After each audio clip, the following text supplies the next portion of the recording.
அனைவருக்கும் வணக்கம். இன்றைக்கி நம்ம வேள்பாரியின் 22வது அத்தியாயம் வாசிக்க இருக்கிறோம். இதை எழுதிய சு. வெங்கடேசன் ஐயா அவர்களுக்கு நன்றி. வாங்க வாசிக்கலாம். மதுரை கோட்டையின் மேற்கு வாசலை நோக்கி சூரிய கதிர்கள் தகத்தகத்து இறங்கி கொண்டிருந்தன. வாங்கிய ஒளியை அதைவிட வேகமாக வெளியில் உமிழ்ந்தன கதவுகள். அந்த நெடுங்கதவுகள் முழுக்க பொன்னாலான பூச்சு கொண்டவை. அவற்றின் குமிழ்களின் மேல் மணிக்கற்கள் பொதிந்திருந்தன. பச்சை நிற பெருங்கல் ஒன்று தன்னை நோக்கி வந்த செம்மஞ்சள் நிற ஒளியை சூர்க்குடத்தில் உள்வாங்கி சுட்டு கருக்கி வெளியேற்றியது. அருவியில் நீர் விழுந்து தெரிப்பதைப் போல பொன்பூச்சியில் விழுந்து சிதறின செஞ்சூரியனின் ஒளிக்கதிர்கள். பொழுது மறையும் முன்னர் கோட்டைக்குள் நுழைந்தால்தான் உண்டு. அதன் பின்னர் கதவுகளை திறக்க வைப்பது எளிது அல்ல. காவல் வீரர்களின் கடுமை இரும்பினும் இறுகியது. பகற்பொழுதின் 30ஆம் நாளிகை முடிந்ததும் நாளிகை கணக்கன் நிலைமாடத்தின் மணியோசையை எழுப்புவான். அந்த ஓசை கேட்டதும் நெடுங்கதவுகளின் குறுக்கு தடிகளை யானையை கொண்டு தூக்கி செருகுவர். அதன் பின் மறுநாள் காலை மீண்டும் யானையை கொண்டு வந்தே குறுக்கு தடிகளை விளக்குவர். கோட்டையின் கதவுகள் மூடப்பட்ட பின் அவற்றை திறக்க வைப்பதெல்லாம் இயலாத செயல். அதை உணர்ந்தே விரைந்து பயணித்தான் செவியன். அவன் குதிரைதான் முன்னால் போய்க் கொண்டிருந்தது. அதை அடுத்து இளமருதனின் குதிரை. தொடர்ந்து சற்று தொலைவில் 5 வண்டிகள் வந்தன. இளமருதன் சிறுவயதில் பார்த்த மதுரையை இப்போது மீண்டும் பார்க்கப் போகிறான். தொலைவிலேயே கோட்டை சுவர் தெரிய தொடங்கியது. மதுரையை அடைத்து நின்றது செம்பொன் நிறத்தாலான நெடுங்கோட்டை. அதன் பிரம்மாண்டத்தை பார்த்து வாய் பிளந்தபடி வந்து கொண்டிருந்தனர். கோட்டை வாயிலில் வந்து அவர்கள் நிற்கும் போது முழுமையாக இருள் சூழ்ந்து விட்டது. நெடுங்கதவுகள் அடைப்பட்டிருந்தன. தீப்பந்தங்களின் வெளிச்சத்தில் பொன்பூச்சு மின்னியது. மேற்கு வாசலின் தளபதியை அழைத்து வர சொல்லி பெருங்குரலில் கத்தினான் செவியன்.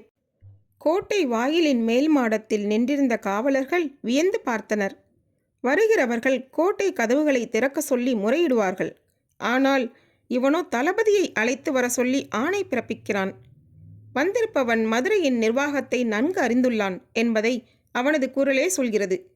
மறுசொல் கூறாமல் தளபதியை அழைக்கப் போனார்கள்.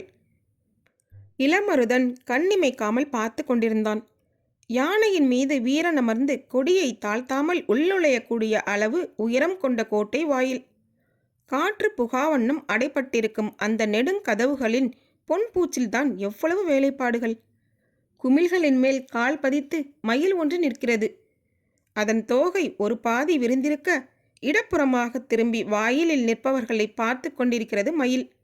என்ன அழகான வேலைப்பாடு! இந்த கதவுகள் முழுக்க எவ்வளவு நுட்பங்கள்! ஒரே ஒரு பரிசு பொருளை உருவாக்க நமக்கு பல மாதங்கள் ஆகின்றன. ஆனால் வாயிற்கதவுகளிலேயே எவ்வளவு வேலைப்பாடுகள்! இளமருதனின் மனதில் எண்ணங்கள் ஓடிக்கொண்டிருந்த போது மேல் மாடத்தில் வந்து நின்ற மேற்கு வாசல் தளபதி மாரையனிடம் தாங்கள் யார் என செவியன் சொல்லி முடித்தான். கட்டுமான பணிக்கு அழைத்து வரப்பட்டிருக்கும் கொற்றர்களை உடனடியாக உள்ளே அனுப்ப வேண்டும். அரண்மனையில் பணிகள் இரவு பகலாக நடக்கின்றன. இவர்களை நாளை பகல் வரை வெளியில் நிறுத்தினால் நாம் தண்டிக்கப்பட்டு விடுவோம் என்பதை உணர்ந்தான் மாரையன். ஆனால் கோட்டை தளபதியின் உத்தரவு இல்லாமல் நெடுங்கதவை திறக்க இயலாது. உடனடியாக அவரை காண விரைந்தான். உடன் 2 வீரர்களும் சென்றனர். மதுரை கோட்டையின் 4 வாசல்களுக்கும் வாசலுக்கு ஒருவர் என 4 வாயில் தளபதிகள் இருக்கின்றனர். இவர்கள் அனைவரும் கோட்டை தளபதிக்கு கட்டுப்பட்டவர்கள். மாலையில் கோட்டை கதவுகள் மூடப்பட்ட பின் கோட்டை தளபதி உத்தரவு இல்லாமல் அவற்றை மீண்டும் திறக்க முடியாது. பகலிலும் இந்த நெடுங்கதவை முழுமையாக திறந்து மூடும் அதிகாரம் அவரிடமே இருந்தது. கதவின் கீழ்ப்புறத்தில் மனிதர்கள் வந்து போக ஏற்றதாக சிறிய அளவில் உள்ள பிள்ளை கதவுகளை திறந்து மூடும் அதிகாரம்தான் வாயில் தளபதிகளுக்கு உண்டு. மதுரையின் கோட்டை தளபதி சாகலைவன். வீரத்துக்கும் தந்திரத்துக்கும் பெயர் எடுத்தவன். அவன் கோட்டையின் எந்த திசையில் இருப்பான் என்பதை கீழ்நிலையில் இருக்கும் அதிகாரிகளால் கண்டறிந்துவிட முடியாது. அதுவும் இந்த விழாகாலத்தில் அவனை கண்டறிவது எளிது அல்ல. மாரையனுக்கு என்ன செய்வது என்று புரியவில்லை. மாலையில் கிழக்கு வாசலில் சாகலைவனை பார்த்ததாக ஒருவர் கூறினார். இங்கிருந்து கிழக்கு வாசலுக்கு செல்வது மிக கடினம். நகர் முழுவதும் விழா கோலம் பூண்டுவிட்டது. யவனர்கள் இன்றிரவு வந்து இறங்கப் போகிறார்கள். வணிக வீதிகளில் எல்வில இடமில்லை. எங்கும் பெருந்திரள் கூட்டம். குதிரையை விரட்டி செல்ல முடியாது. கூட்ட நெரிசலில் சிக்கினால் கிழக்கு வாசலை அடையும் முன்னே விடிந்துவிடும். என்ன செய்வது என்று தெரியாமல் குழம்பி போய் நின்றான் மாரையன். அவனால் நிற்கவும் முடியவில்லை, நகரவும் முடியவில்லை. யோசித்தபடியே கூட்டம் குறைவான தென்புற வீதியில் நுழைந்தான். அந்த வீதி திரும்பும் இடத்தில் 2 குதிரைகள் பூட்டப்பட்ட தேர் ஒன்று கண்ணில் பட்டது. முன்னால் 4ம் பின்னால் 4மாக 8 குதிரை வீரர்கள் ஈட்டியை ஏந்தியபடி சென்று கொண்டிருந்தனர். போய்க் கொண்டிருப்பது அரசனின் உயர் அலுவலர் என்பது புரிந்தது. யாராக இருக்கும் என்பதை அறிந்து கொள்ள விரைந்து சென்றான். அவர் அரசாங்கத்தின் களஞ்சிய தலைவர், வெள்ளிக்கொண்டார். இந்த பேரரசின் செல்வத்தை கட்டிக்காக்கும் மாமனிதர். அவரை கண்டதும் குதிரையை விட்டு இறங்கி வணங்கினான். மேற்கு வாயில் தளபதியை பார்த்தவுடன் அடையாளம் கண்டார் அவர். என்ன என்று விசாரிக்க சூழலை விளக்கி சொன்னான் மாரையன். எந்த ஒன்றையும் காது கொடுத்து கேட்பது எவ்வளவு ஆபத்தானது என்பது கேட்ட பின்புதான் புரியும். வெள்ளிக்கொண்டாரின் நிலைமை அதுவே. அவரை போன்ற உயரிய இடத்தில் இருப்பவர்களின் கவனத்துக்கு ஓர் இக்கட்டு வந்த பின் அதற்கு தீர்வு காணும் பொறுப்பும் இயல்பாக அவர்களையே வந்து சேர்கிறது. வெள்ளிக்கொண்டார் போகும் வேலைக்கு குறுக்கே கோட்டை தளபதியை கண்டறியும் வேலையும் வந்து நின்றது. என்ன செய்யலாம் என்று சிந்தித்தார். தேரோட்டி திரும்பி பார்த்தான். அவரின் உத்தரவு கிடைக்காததால் தேர் அசைவற்று நின்றது. அருகில் சற்றே இலைபாரியபடி நின்றான் மாரையன். இந்த பெருங்கூட்டத்தில் நீ எங்கு போய் கண்டறிவாய்? இரவு முழுவதும் தேடிக்கொண்டே இருக்க வேண்டியதாகிவிடும். எனது தேரில் வந்து உட்கார் என்றார். சற்றே தயக்கத்துடன் தேரில் ஏறி அவரின் எதிரில் ஒடுங்கி உட்கார்ந்தான். தேர் புறப்பட்டது. முன் செல்லும் குதிரை வீரர்களை கண்டதும் கூட்டம் தானாக விலகி இடம் கொடுத்தது. தென்புற சாலையில் இருந்து கிழக்கு முகமாக உள்வீதிக்குள் திரும்பியதும் திகைத்து போனான் தேரோட்டி. கூட்டத்தை விலக்கி தேருக்கு வழியை அமைக்க முடியுமா என்பது ஐயமே. முன்னால் செல்லும் குதிரை வீரர்கள் 4வரும் ஓசை எழுப்பியபடி சென்றனர். ஆனாலும் தேரின் நகர்வு மிகவும் மெதுவாகத்தான் இருந்தது. மாரையனின் கண்களில் இருந்து மிரட்சி அகலவில்லை. இப்போதே இப்படி என்றால் மணவிழா தொடங்க இன்னும் 2 வார காலம் இருக்கிறதே, மதுரை எப்படி தாங்கும் என்றான். தேரின் இருக்கையை முழுவதும் அடைத்து உட்கார்ந்திருந்த அந்த அகண்ட மனிதர் வாயில் வெற்றிலை வென்றபடி, மணவிழா என்றால் மதுரை தாங்கியிருக்கும், ஆனால் இது வெறும் மணவிழா மட்டுமல்லவே என்று சொல்லி நிறுத்தி கொண்டார். மாரையனுக்கு புரியவில்லை. ஆனால் அவரிடம் விளக்கம் கேட்கும் தகுதி அவனுக்கு இல்லை. அதனால் அடக்கமாக அவரது முகம் பார்த்தான். அவனது பார்வையின் பொருள் புரிந்தது. வயிறு பொறுமி ஏப்பம் வந்தது. நீண்ட ஒளியோடு ஏப்பம் விட்டார். பெருத்து சரிந்திருந்த வயிறு சற்றே உள்வாங்கி இறங்கியது. இரவு உணவு முடித்து வருகிறார். ஆனால் தனக்கு அதற்கான வாய்ப்பு இருப்பதாக தெரியவில்லை என்று மாரையன் நினைத்தபோது வெள்ளிக்கொண்டார் தனது நெஞ்சுக்கூட்டை இடது கையால் அழுத்தி தடவியபடி, எல்லாம் இதுவால் வந்தது என்று விரல்களில் சிக்கிய முத்து மாலையை தொட்டு தடவிக்கொண்டே சொன்னார். கொற்கை முத்து இப்போது யவன தேசத்தின் கனவு பொருளாக மாறிவிட்டது. சேரனின் மிளகுக்கு இணையான வணிகப் போட்டிக்கு எதுவும் இல்லை என்ற நிலை உடைந்துவிட்டது. மிளகும் முத்தும் யவன வணிகத்தில் இணையான இடத்தை பிடித்தன. அதுதான் நேற்று வரை இருந்த நிலை. ஆனால் இந்த திருமணம் வணிக நிகர்நிலையை உடைத்து பாண்டியனை முதல் நிலைக்கு கொண்டு வந்துள்ளது. பாண்டிய இளவரசன் புதிய வெப்பன் மணமுடிக்கப் போவது இன்னொரு வேந்தன் மகளாக இருந்திருந்தால் இந்த திருமணம் 2 நாடுகளின் திருவிழாவாகத்தான் இருந்திருக்கும்.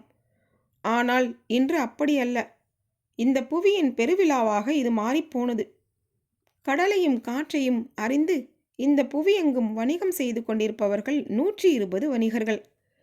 அவர்கள் தங்களுக்கு என்று சாத்துக்கள் என்ற அமைப்பை வைத்துள்ளனர். பேரரசுகளை விஞ்சும் செல்வத்தின் நாயகனாக சாத்துக்கள் அமைப்பின் தலைவன் இருக்கிறான். அந்த தலைவனை சூழ்கடல் முதுவன் என்ற பெரும் பெயர் கொண்டு அழைக்கின்றனர்.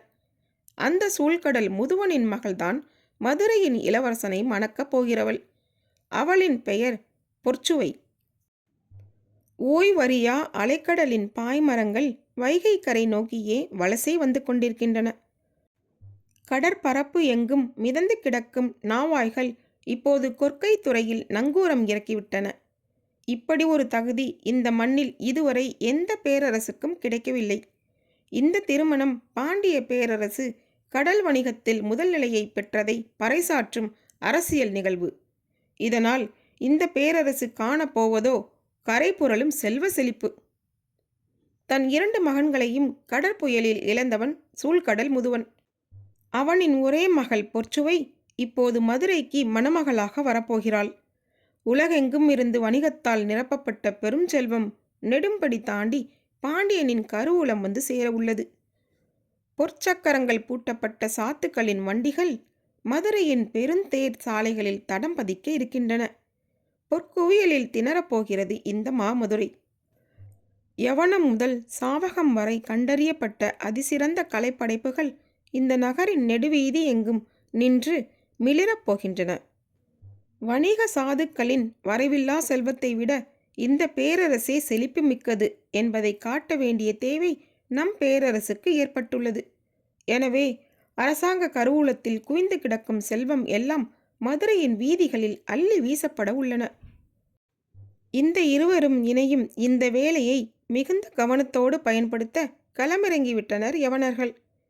பேரரசர் குலசேகர பாண்டியனையும் சூழ்கடல் முதுவனையும் ஒரு சேர திகைப்பில் ஆழ்த்த அவர்கள் தயாராகிவிட்டனர். இந்த மணவிழாவுக்கான பரிசு பொருட்களை கப்பல் நிறைய எடுத்து வந்துள்ளனர். யவன தேரல் மட்டுமே 6 திரளி மரப்படகில் கரை வந்து சேர்ந்தது என்று செய்தி. இந்த திருமணத்தின் வழியாக யவனர்களுக்கு ஒரு செய்தி தெளிவாக சொல்லப்பட்டுவிட்டது. அவர்களும் அதை புரிந்து கொண்டார்கள். இனி யவன அரசர்கள் இந்த நாவலத்தீவின் முதற் சிறப்பை பாண்டியருக்கே செய்வார்கள். அதன் அறிகுறிகளும் தொடங்கிவிட்டன. இன்னும் சொல்ல எவ்வளவோ இருக்கின்றன. மதுரை விழாக்களின் நகரம். இந்த மாநகரின் மண்ணடுக்கு விழாக்களில் ஏற்றப்படும் தீப புகையால்தான் சாம்பல் நிறம் கொண்டுள்ளதோ என்று நான் பல நேரம் நினைத்தது உண்டு. ஆனால் இப்போது நடைபெறப் போகும் இந்த மணவிழாதான் அதன் உச்சம். இந்த உச்சத்தை மதுரை இனி எந்த காலத்தில் எட்டும் என தெரியாது. இன்று நள்ளிரவுக்கு பிறகு விற்பனைக்கான பொருட்களை மற்றும் யவனர்கள் நகரத்தின் வணிக வீதிக்கு கொண்டு வர உள்ளனர். அதை வாங்கத்தான் மக்கள் பெரும் ஆர்வத்தோடு திரண்டுள்ளனர். திருமணத்தை முன்னிட்டு எல்லா குடும்பங்களும் அலங்காரத்துக்கு தயாராகி வருகின்றன. யவனர்களே அலங்கார பொருளின் அடையாளமாகிவிட்டார்கள். கோட்டையின் கிழக்கு வாசலுக்கு வெளிப்புறத்தில் 2 காத தொலைவில் இருக்கிறது யவனச்சேரி. இன்று மாலைதான் கொற்கையில் இருந்து பொருட்கள் எல்லாம் அங்கு வந்து சேர்ந்தன. அதில் விற்பனைக்கான பொருட்களை மட்டும் தனியே பிரித்தெடுத்து நள்ளிரவுக்கு பின்னர் வணிக வீதிக்கு கொண்டு வருவார்கள். எனவே இரவின் 15ஆம் நாளிகையின் போது கோட்டையின் கிழக்கு வாசல் திறக்க இருக்கிறது. அப்போது கோட்டை தளபதி சாகலைவன் அங்கிருப்பான். அதுவரை அவன் எங்கிருப்பான் என்பதுதான் கேள்வி. அவர் சொல்லியதை மாரையன் வாய் பிளந்து கேட்டுக்கொண்டு வந்தான். தேர் கிழக்கு பக்கமாகவோ வணிக வீதியின் பக்கமாகவோ செல்லாமல் வடதிசையின் தனித்த மாளிகையை நோக்கி போனது. இந்த பக்கம் எதற்கு போகிறது என்பது அவனுக்கு விளங்கவில்லை. அவரிடம் விளக்கம் கேட்க முடியாமல் சுற்றுமுற்றும் பார்த்தபடி வந்து கொண்டிருந்தான். மாளிகையின் வாசலில் வந்து நின்றது தேர். முன்னால் இருந்த குதிரை வீரன் ஒருவன் வேகமாக வந்து அவர் தேரை விட்டு இறங்க கைப்பிடித்து நின்றான். தொடர்ந்து மாரையன் இறங்கினான். மாளிகை அலங்காரத்தால் மின்னியது. எங்கும் தீபங்கள் ஏற்றப்பட்டு கண் சிமிட்டியபடியே இருந்தன. வெள்ளிக்கொண்டார் வந்ததை அறிந்து உள்ளிருந்த இளம் பெண்கள் இருவர் ஓடோடி வந்து அவரது கைப்பற்றி வாசல்படி கடந்து உள்ளே அழைத்து சென்றனர். மாரையன் முன்னறையில் அமர வைக்கப்பட்டான். பட்டு திரைசீலைகள் காட்டில் அசைந்தபடி இருக்க முகங்கள் இங்கும் அங்குமாக நழுவி மறைந்தன. இளம் மஞ்சள் நிறத்தில் ஒளிரும் தீபத்தின் விளிம்பில் எப்போதும் ஒரு செந்நிறம் கலந்திருக்கும். இயற்கை எந்த ஒரு அழகையும் முழுமை கொள்ள அதன் விளிம்பில் அடர்வண்ணம் பூசுகிறது. திரை சீலைகளின் விளிம்பில் அடர்வண்ண முகங்கள் மறைந்து மறைந்து தெரிந்து கொண்டிருந்தன. காம கிளத்திகள் பற்றிய சொல்லோவியங்களை பொய்யாக்கின அந்த முகங்கள். எந்த சொல்லாலும் இந்த அழகை சொல்லிவிட முடியாது என்று மாரையனுக்கு தோன்றியது. கோட்டையின் மேல் மாடத்திலிருந்து இரவு முழுக்க வெளிப்புற இருளை வெறித்து பார்த்து பழகிய அவனின் கண்கள் மின்னும் ஒளிவிளக்கில் பொன்முகங்கள் மிதந்து போவதை பார்த்து தடுமாறி கொண்டிருந்தன. இந்த பேரழகிகளிடமிருந்து வெள்ளிக்கொண்டார் மீண்டு வந்து அதன்பின் நாம் தளபதியை தேடி பிடிப்பதற்குள் விடிந்துவிடும் என்று அவன் மனதில் நினைத்து கொண்டிருந்த போது யானை கட்டுத்தறியின் தலைவனுக்கு சாகலைவன் எழுதிய ஓலையை பெண்ணொருத்தி கொண்டு வந்து கொடுத்தாள். ஓலையை வாங்கி படித்த மாரையன் அதிர்ந்து போனான். கோட்டை தளபதியும் இங்குதானா? குறித்த நாளிகைக்குள் எல்லாவற்றையும் சரியாக செய்து முடிக்க வேண்டும் என்று கோட்டை தளபதி அடிக்கடி சொல்வது இதைத்தானா? கேள்வியோடு அந்த இடம் விட்டு நீங்கினான். கோட்டை மேற்கு வாசலின் வெளிப்புறம் அவர்கள் காத்திருந்தனர். செவியன் சற்றே பொறுமை இழந்திருந்தான். இளமருதனுக்கு அங்கு வியந்து பார்க்க நிறையவே இருந்தன. அகழியில் முதலைகள் தெரிகிறதா என்று வேடிக்கை பார்த்து கொண்டிருந்தனர் மண்ணீட்டாளர்கள். தாமரை மொட்டுக்களும் ஆம்பல் மலர்களும் நீரெங்கும் நிறைந்திருந்தன. பொழுது நள்ளிரவை நெருங்கிக் கொண்டிருந்தது. கோட்டை தளபதியிடம் வாங்கிய ஓலையை கட்டுத்தறியின் தலைவன் அல்லங்கீரனிடம் கொண்டு வந்தான் மாரையன். அல்லங்கீரனுக்கு வயது 60 கடந்திருக்கும். யானைகளின் குணம் காண்பதில் இவருக்கு இணை யாரும் இல்லை. அந்த வயதான பெரியவரை எழுப்பினான் மாரையன். நள்ளிரவு வந்து எழுப்புவதை கூட மன்னிக்கலாம். ஆனால் எழுந்தவனிடம் எழுத்தை காட்டி படிக்க சொல்பவனுக்கு மன்னிப்பே கிடையாது என்று புலம்பியபடியே ஓலையை வாங்கி படித்தார். அவருக்கு வந்த கோபத்துக்கு அளவே இல்லை. இங்கு இருப்பவையெல்லாம் பாசறையில் இருக்கும் இளவயது யானைகள் என்று நினைத்தாயா? 50 வயதை கடந்த யானைகளைத்தான் கட்டுத்தறிக்கு கொண்டு வருகிறோம். இவற்றை நீங்கள் சொல்லும் போதெல்லாம் வேலை வாங்க முடியாது. அதுவும் இரவு முழுநிலை உணவு 3 சுற்றுக்கள் கொடுக்கப்பட்டுள்ளது. 1 பாரம் புல்லும் 4 ஆடகம் அரிசியும் 1/2 குடுபம் எண்ணெயும் 10 பழம் வெல்லமும் 10 பழம் உப்பும் கலந்து கொடுத்துள்ளோம். வயிறார உண்டுவிட்டு அயர்ந்திருக்கின்றன. இப்போது அவற்றை எழுப்பி வேலை வாங்குவது இயலாத செயல் மட்டுமின்று ஆபத்தானதும் கூட. மாரையனுக்கு என்ன பதில் சொல்வது என்றே தெரியவில்லை. ஆனால் அவசர வேலைக்காக அழைத்து வரப்பட்டவர்கள் கோட்டைக்கு வெளியே காத்திருக்கிறார்கள். அவர்களை எப்படியாவது உள்ளே அனுமதிக்க வேண்டும். அதற்காக தொடர்ந்து வேண்டினான். கோட்டை தளபதி எங்கே என்று கேட்டார் அல்லங்கீரன். மாரையன் பதில் சொன்னான். அவசரத்துக்கு அவனால் எழுந்து வந்து உன்னிடம் ஓலை கொடுக்க முடியவில்லை அல்லவா? யானையை மட்டும் உடனே எழுப்பு என்றால் என்ன பொருள்? இதற்கு என்ன பதில் சொல்வது என்று தெரியவில்லை. ஆனால் பெரியவரின் கேள்வி பொருத்தமானது என்று தோன்றியது. பிரச்சனை வந்து நிற்பது மாரையனுக்கு முன்னால். நாளை விசாரிக்கப்பட்டால் அவன்தான் பதில் சொல்ல வேண்டியிருக்கும். எனவே அவன் அந்த இடத்தை விட்டு அசைவதாக இல்லை. பெரியவர் அல்லங்கீரனுக்கும் வேறு வழி இல்லை. நீண்ட நேரம் கழித்து யானையை எழுப்ப பாகனுக்கு உத்தரவிட்டார். மாரையன் தன்னுடன் வந்த வீரர்களோடு வெளியில் காத்திருந்தான். சிறிது நேரத்தில் யானை வெளியேறி வந்தது. பொழுது நள்ளிரவை கடந்தது. தனது கால் பெருவிரலால் அதனுடைய காதின் பின்பக்கத்தை ஊன்றி உந்தினான் பாகன். ஆனாலும் அது மெல்லவே முன்னகர்ந்து சென்றது. பக்கவாட்டில் குதிரையில் இருந்தபடியே பாகனை பார்த்து மாரையன் சொன்னான். இந்த வேகத்தில் நடந்தால் வாசலை அடைவதற்குள் விடிந்துவிடும். வேகமாக நடத்து. பாகன் சொன்னான். எனது தொடை நடுக்கத்தை நீ உணரமாட்டாய். யானைக்கு மிக மோசமான வயது 50. இளமைக்கும் முதுமைக்கும் நடுவில் இருப்பது. அது என்ன நினைக்கிறது என்பதை நாம் கணிக்க முடியாது. இந்த வயதுடைய யானைக்கு நிலை உணவு கொடுத்து நள்ளிரவு எழுப்புவது ஆபத்தை விலைக்கு வாங்குவதை போன்றது. இதுவரை இல்லாத செயலை இது இப்போது வெளிப்படுத்தி கொண்டிருக்கிறது. ஒழுங்காகத்தானே போய்கொண்டிருக்கிறது. இதில் என்ன சிக்கல்?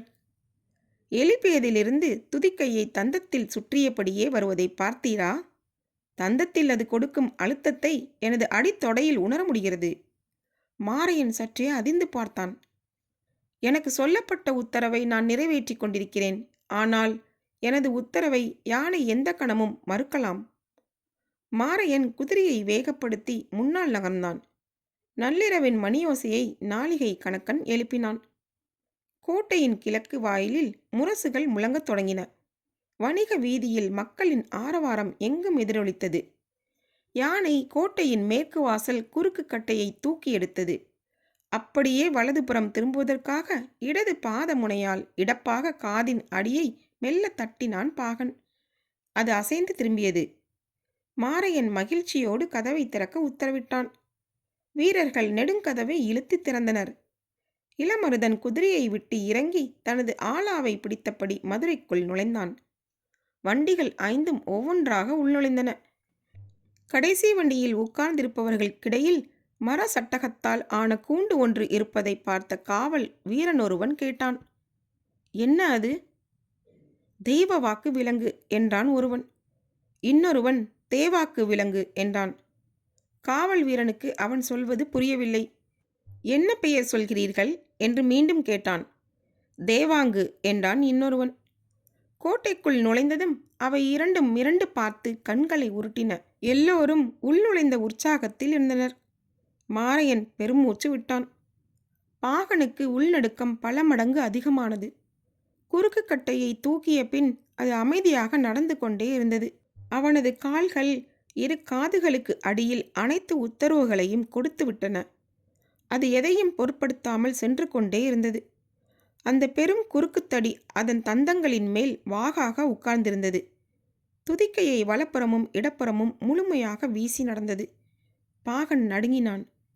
இந்நேரம் கோட்டையின் கிழக்கு வாசலுக்குள் யவன பொருட்களை கொண்டு வந்திருப்பர் என்று எண்ணியபடியே நெடுங்கதவை மூட உத்தரவிட்டு விட்டான் மாரையன். வீரர்கள் கதவை இழுத்து அடைத்தனர். குறுக்குத்தடியை பொருத்த சொல்வதற்காக மாரையன் திரும்பி பார்த்தான். தடியை சுமந்தபடி யானை இடப்புறம் உள்ளே போய்க் கொண்டிருந்தது. குறுந்தடியை கொண்டு கதவை மூடாமல் அதை எடுத்துக்கொண்டு ஏன் உள்ளே போகிறது என்று பதறிய மாரையன் அதை நோக்கி குதிரையில் விரைந்தான். வலப்புறம் போன வண்டியில் இருந்த தேவாங்குகள் வெளிச்சத்தை பார்க்க முடியாமல் கண்கூசி பதுங்கின.